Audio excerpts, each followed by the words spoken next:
أعوذ بالله من الشيطان الرجيم. بسم الله الرحمن الرحيم. وإذ بوأنا لإبراهيم مكان البيت ألا تشرك بي شيئا وطهر بيتي للطائفين والقائمين والركع السجود وأذن في الناس بالحج يأتوك رجالا وعلى كل ضامر يأتين من كل فج عميق ليشهدوا منافع لهم ويذكروا اسم الله في أيام معلومات على ما رزقهم من بهيمة الأنعام فكلوا منها وأطعموا البائس الفقير ثم ليقضوا تفثهم وليوفوا نذورهم وليطوفوا بالبيت العتيق. بزرگان محترم، برادران عزیز، سورہ حج کی یہ آیات چل رہی ہیں. ان سے پہلی والی آیات میں مسجد حرام اور حرم سے روکنے پر شدید عذاب کی وعید آئی ہے. آگے اس کی مناسبت سے بیت اللہ کے خاص فضائل اور عظمت کا بیان ہے، جس سے ان کے فعل کی قباحت اور زیادہ واضح ہو جاتی ہے. فرمایا اللہ رب العزت نے وَإِذْ بَوَّأْنَا لِإِبْرَاهِيمَ مَكَانَ الْبَيْتِ أَلَّا تُشْرِكْ بِي شَيْئًا وَطَهِّرْ بَيْتِيَ لِلطَّائِفِينَ وَالْقَائِمِينَ وَالرُّكَّعِ السُّجُودِ. اور اس واقعے کا ذکر فرما دیجئے. نبی کریم صلی اللہ علیہ وسلم کو فرما رہے ہیں اللہ رب العزت، جب ہم نے ابراہیم علیہ السلام کو خانہ کعبہ کی جگہ بتا دی اور یہ حکم دیا کہ اس مکان کو عبادت کے لیے تیار کرو اور اس عبادت میں میرے ساتھ کسی کو شریک نہ کرنا. یہ دراصل ان کے بعد ان لوگوں کو سنانا تھا. اور بنائے بیت اللہ کے ساتھ شرک کی ممانعت کی ایک خاص وجہ یہ بھی تھی کہ بیت اللہ کی طرف نماز کر کے اس کا طواف کرنے سے کہ کسی جاہل انسان کو یہ شبہ نہ ہو جائے کہ بیت اللہ ہی معبود ہے. اور فرمایا کہ میرے گھر کو پاک کر دیجئے، صاف ستھرا کر دیجئے. یہاں صاف ستھرا کرنے کے دو معنی ہیں، ایک شرک سے پاک صاف کر دیجئے اور دوسرا گندگی سے پاک صاف کر دیجئے. للطائفین، طواف کرنے والوں کے لیے اس کو پاک صاف کر دیجئے. والقائمین، اور کھڑے ہو کر جو لوگ عبادتیں کرتے ہیں ان کے لیے اس بیت اللہ کو پاک صاف کر دیجئے. والرکع السجود، اور رکوع کرنے والے اور سجدہ کرنے والوں کے لیے اس کو پاک صاف کر دیجئے.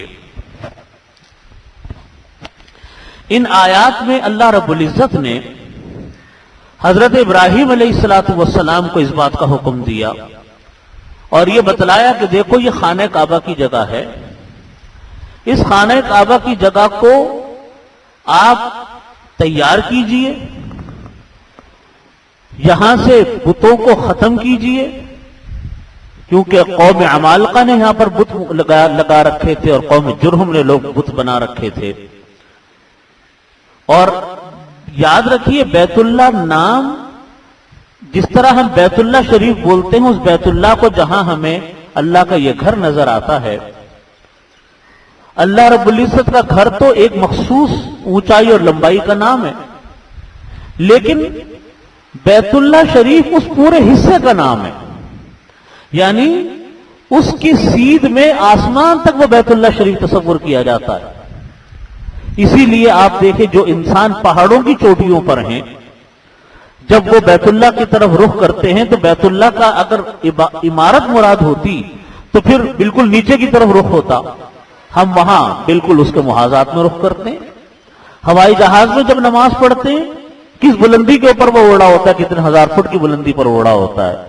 وہاں پر بھی ہم بیت اللہ کے فضا کی طرف رخ کرتے ہیں، عمارت کی طرف رخ نہیں کر سکتے، ممکن نہیں ہے. اس لیے بیت اللہ نام کس چیز کا ہے؟ اس چار دیواری کا تو ہے ہی، اس عمارت کا نام تو ہے، لیکن اس پورے حصے کو بیت اللہ بولتے ہیں، اور وہ آسمان تک بیت اللہ گیا. تو جس وقت ابراہیم علیہ السلام کو اللہ رب العزت نے حکم دیا کہ آپ بیت اللہ شریف کی جگہ کو تیار کیجئے، اس وقت وہاں کوئی بیت اللہ نہیں تھا. بیت اللہ کی تعمیر تو فرشتوں نے کی تھی آدم علیہ السلام کے آنے سے بھی پہلے. پھر آدم علیہ السلام آئے، انہوں نے اس کے مطابق تعمیر کی، پھر وہ تعمیر ختم ہو گئی، پھر ابراہیم علیہ السلام نے دوسری تعمیر فرمائی. اور یہ جو دوسری تعمیر ہوئی، اس دوسری تعمیر کے لیے اللہ نے جگہ مقرر کر دی کہ یہاں بیت اللہ تعمیر ہوگا. وہاں اس وقت قوم جرہم نے اور قوم عمالقہ نے اس وقت اس کے وہاں پر بت بنا رکھے تھے. تو اللہ رب العزت نے حکم دیا کہ اللہ تشرک بی شیئا، آپ یہاں پر مکان تعمیر کیجئے اللہ کا، لیکن یہاں شرک نہ ہونے دیجئے کسی بھی طرح کا. یہ نہ ہو کہ مشرک لوگ یہاں پر اپنے بت بنا کر ان کی عبادتیں کرتے رہیں. وطہر بیتیا، طاہر پاک کر دیجئے میرے گھر کو. پاک کرنے کے دو معنی آتے ہیں، ایک عقیدے کے لحاظ سے پاک کرتے کہ یہاں پر کوئی بت باقی نہ رہے، اور دوسرا یہ کہ گندگی کوئی نہ ہو، کیونکہ جہاں نماز پڑھی جاتی ہے، اللہ کا ذکر کیا جاتا ہے، وہاں اس کو ناپاکی سے پاک کرنا لازمی ہے. تو فرمایا وطہر بیتیا، اور آپ پاک کر دیجئے میرے گھر کو طواف کرنے والوں کے لیے، قائمین کھڑے ہو کر اللہ کی عبادت کرنے والوں کے لیے، والرکع رکوع کرنے والوں کے لیے، والسجود اور سجدہ کرنے والوں کے لیے، ان کے لیے حکم دیا. چنانچہ جس وقت آدم علیہ السلام دنیا میں تشریف لائے تو حضرت ابراہیم علیہ السلام سے بھی پہلے مقام بیت اللہ شریف موجود تھا، اور معتبر روایات میں آتا ہے کہ اس کی پہلی تعمیر حضرت آدم علیہ السلام کے زمین پر لانے سے پہلے یا اس کے ساتھ ہوئی ہے. میں نے جیسا عرض کیا کہ فرشتوں نے تعمیر کیا تھا اس کو. آدم علیہ السلام اور ان کے بعد کے انبیاء بیت اللہ شریف کا طواف کرتے تھے، معمولاً طواف کرتے تھے. یہ بیت اللہ کا جو جگہ ہے، یہ ایک ایسی جگہ ہے، ایک ایسا مقام ہے کہ اللہ کے نیک بندے ہی وہاں جاتے ہیں. جن کو اللہ تعالیٰ، نیک بندوں سے مراد ہے جن کو اللہ کی طرف سے بلاوا آ گیا وہ جائے گا، اور جو چلا گیا وہ یہ سوچے کہ اس کے ایک ایک چپے کے اوپر انبیاء کرام علیہ السلام کے قدم رکھے گئے. انبیاء کرام کو ایک دو تین چار نہیں تھے، 1,24,000 سے زیادہ انبیاء کرام علیہ السلام دنیا میں آئے ہیں. سب بیت اللہ شریف گئے، سب نے بیت اللہ شریف کا طواف کیا.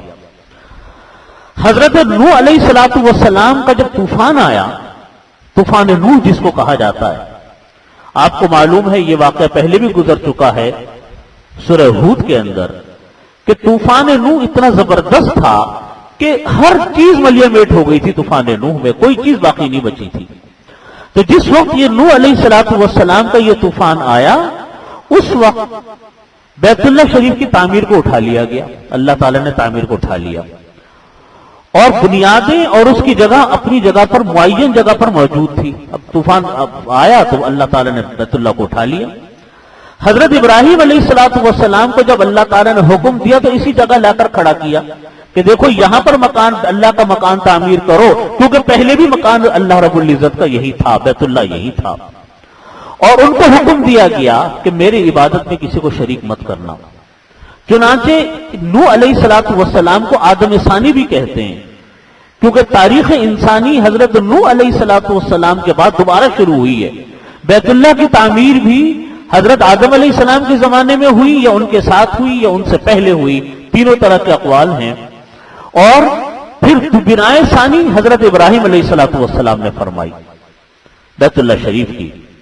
چنانچہ اللہ رب العزت نے جب یہ حکم دیا کہ تم اس کو یہاں پر تعمیر کرو، تو اس وقت آتا ہے، روایات کے اندر آتا ہے کہ حضرت ابراہیم علیہ السلام نے پھر بیت اللہ شریف کی تعمیر اللہ کے حکم سے فرمائی. اس کے بعد جب یہ بات آئی، اس کے بعد ابراہیم علیہ السلام نے اس کو پر حکم کیا، اللہ تعالیٰ کے اس حکم پر عمل کیا اور بیت اللہ شریف کی تعمیر کی۔ جب تعمیر ہو گئی تو اللہ تعالیٰ نے حکم دیا ابراہیم علیہ السلام کو، جو قرآن کریم میں فرمایا کہ وَأَذِّنْ فِي النَّاسِ بِالْحَجِّ يَأْتُوكَ رِجَالًا وَعَلَىٰ كُلِّ ضَامِرٍ يَأْتِينَ مِنْ كُلِّ فَجٍّ عَمِيقٍ۔ کہا کہ جب دیکھو بیت اللہ شریف تعمیر ہو گیا، پھر اللہ تعالیٰ نے فرمایا کہ اب لوگوں میں اعلان کر دو، وَأَذِّنْ فِي النَّاسِ، لوگوں میں اعلان کر دو، بالحج، حج کے واسطے، کہ وہ آئیں بیت اللہ شریف آئیں، حج کے لیے آئیں، یاتوک رجالن، اور وہ آئیں آپ کے پاس حج کرنے کے لیے پیدل ہو کر، پیدل سفر کر کے آئیں، وعلی کل ضامر، اور اونٹنیوں کے اوپر سوار ہو کر آئیں، جو اونٹنیاں کے دبلے دبلے اونٹ ہو جاتے ہیں دور دراز سفر کرنے کی وجہ سے، تو فرمایا وعلی کل ضامر، اور دبلی اونٹنیوں کے اوپر سوار ہو کر آئیں۔ دبلی سے مراد یہ ہے کہ سفر کی وجہ سے وہ دبلی ہو جاتی تھی۔ یاتینا من کل فج عمیق، اور وہ آئیں من کل فج عمیق، دور دراز علاقوں سے لوگ آئیں۔ چنانچہ ابراہیم علیہ السلام نے اللہ تعالیٰ سے فرمایا کہ یا اللہ، میں اعلان کیسے کروں؟ لوگ میری یہاں بات مانتے نہیں، لوگ میری بات سنتے نہیں، میں کس طریقے سے اعلان کروں گا؟ اللہ تعالیٰ نے فرمایا، اور پھر یہ بھی کہا کہ یا اللہ، میں اگر مکہ مکرمہ میں بیت اللہ کی تعمیر کے بعد اعلان کروں گا تو میری آواز کتنے انسان سن لیں گے؟ کون سنے گا میری آواز؟ آس پاس کے چند انسان سن لیں گے۔ اور آپ، اللہ رب العزت کا منشا یہ تھا کہ جب آپ اس کا اعلان کریں گے تو دنیا بھر کے لوگ اس کی طرف متوجہ ہوں گے۔ تو ابراہیم علیہ السلام کو یہ فکر دامنگیر ہوئی کہ میرے اس اعلان کو سنے گا کون، کس طرح سنے گا؟ یہ تو ایک جنگل ہے، ایک میدان تھا، کوئی وہاں جاننے والا نہیں ہے، کوئی سننے والا نہیں ہے، لوگوں میں اعلان کیسے جائے گا؟ تو حضرت ابن عباس رضی اللہ عنہما نے نقل کیا ہے، امام بغوی رحمۃ اللہ علیہ نے ابن ابی حاتم سے یہ روایت نقل کی ہے کہ انہوں نے کہا کہ ابراہیم علیہ السلام کو حج فرض ہونے کا اعلان کا جب حکم ہوا تو انہوں نے اللہ تعالیٰ سے عرض کیا، یا اللہ، یہاں تو جنگلی میدان ہے، کوئی سننے والا نہیں۔ جس وقت ابراہیم علیہ السلام آئے ہیں تعمیر بیت اللہ کے لیے، اللہ نے حکم دیا کہ تم جاؤ بیت اللہ شریف، مکہ مکرمہ جاؤ۔ جب آئے کچھ نہیں تھا وہاں پر، خالی میدان تھا، جنگلی میدان تھا۔ تو انہوں نے کہا کہ اللہ، یہاں کوئی سننے والا نہیں، میری آواز لوگوں کو کیسے پہنچے گی؟ اب جواب سنیے اللہ رب العزت کا۔ اللہ تعالیٰ نے فرمایا، آپ کی ذمہ داری صرف اعلان کرنے کی ہے۔ ہم نے کیا کہا؟ اللہ تعالیٰ نے فرمایا وَأَذِّنْ فِي النَّاسِ، لوگوں میں اعلان کر دو۔ تو فرمایا آپ کی ذمہ داری لوگوں میں کیا ہے؟ اعلان کرنے کی ہے۔ ہم نے یہ نہیں کہا کہ آواز بھی اپنی پہنچاؤ، تم آواز پہنچانا ہمارا کام ہے، عمل کرنا آپ کا کام ہے۔ تو فرمایا کہ اللہ تعالیٰ نے فرمایا آپ کی ذمہ داری صرف اعلان کرنے کی ہے، اس کے ساری دنیا میں پہنچانے اور پھیلانے کی ذمہ داری ہم پر ہے۔ ابراہیم علیہ السلام نے مقام ابراہیم پر کھڑے ہو کر یہ اعلان کیا، جس کو اللہ تعالیٰ نے بہت اونچا کر دیا۔ اور بعض روایات میں آتا ہے کہ جبل ابی قبیس پر چڑھ کر آپ صلی اللہ علیہ وسلم نے یہ اعلان کیا۔ یہ جبل ابی قبیس یہ وہ پہاڑ ہے جس کے اوپر کھڑے ہو کر نبی کریم صلی اللہ علیہ وسلم نے معجزہ شق القمر فرمایا تھا اور چاند کے 2 ٹکڑے فرمائے تھے۔ یہ جبل ابی قبیس بالکل بیت اللہ شریف کے سامنے۔ بعض روایات میں آتا ہے کہ آپ نے جبل ابی قبیس پر چڑھ کر یہ اعلان کیا، کانوں میں انگلیاں رکھ کر دائیں اور بائیں، مشرق اور مغرب، ہر طرف یہ ندا دی کہ اے لوگو، تمہارے رب نے اپنا بیت بنایا ہے اور تم پر اس بیت کا حج فرض کیا ہے، تو تم سب اپنے رب کے حکم کی تعمیل کرو۔ یہ اعلان کیا۔ اس روایات میں یہ بھی آتا ہے کہ ابراہیم علیہ السلام کی یہ آواز اللہ نے ساری دنیا میں پہنچا دی۔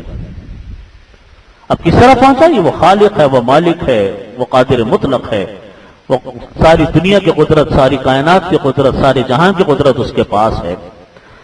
صرف اور صرف اس وقت زندہ انسانوں تک ہی نہیں، بلکہ جو انسان آئندہ تا قیامت پیدا ہونے والے تھے، بطور معجزہ ان سب تک یہ آواز پہنچا دی گئی۔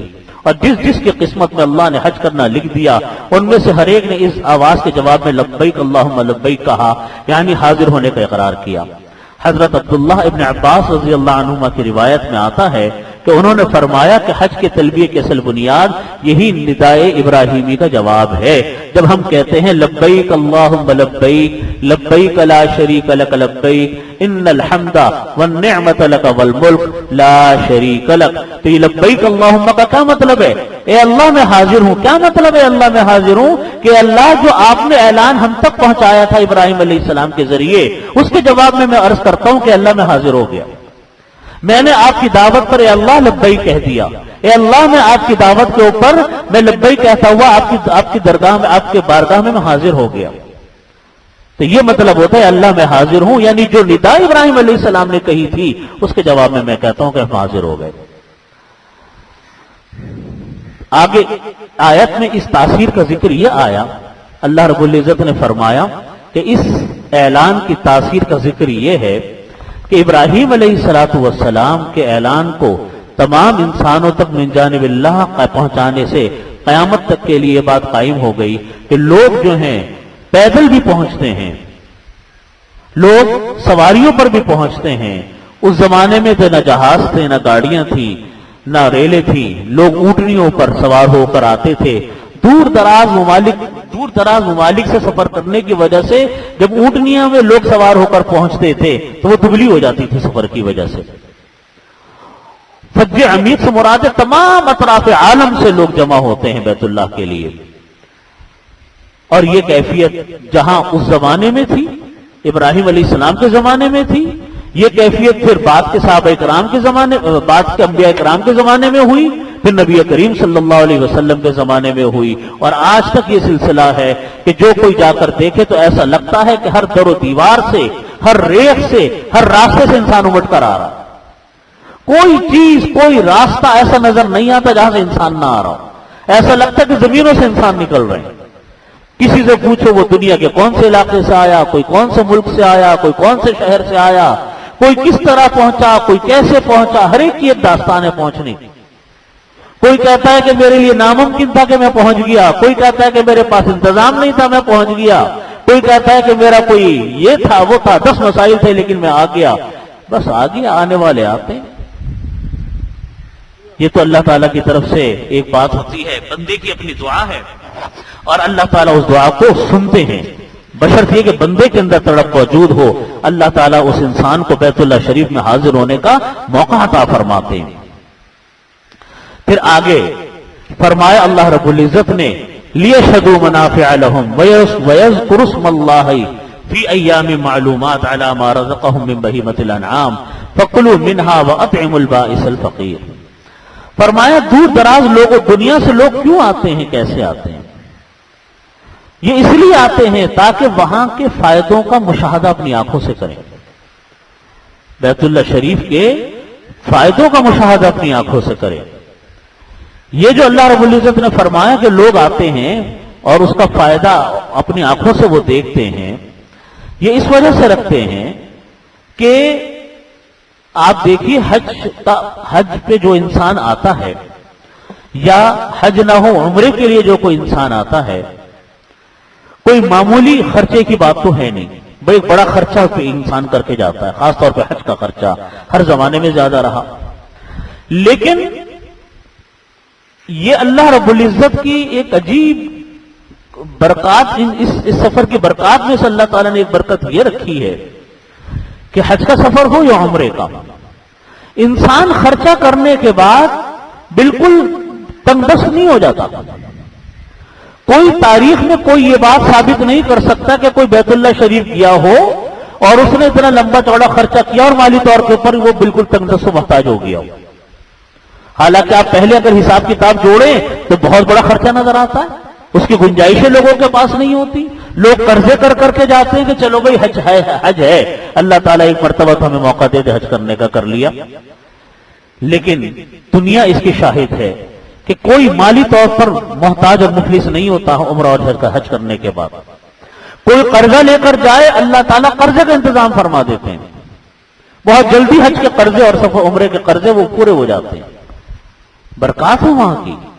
اور میں آگے روایت آپ کے سامنے عرض کرتا ہوں کہ حضرت ابو ہریرہ رضی اللہ عنہ سے روایت ہے، اور بھی مختلف روایات اس کے بارے میں آتی ہیں کہ اللہ رب العزت نے سفر حج و عمرے میں یہ خصوصیت بھی رکھی ہے کہ اس سے کوئی شخص دنیاوی فقر و فاقے میں مبتلا نہیں ہوتا.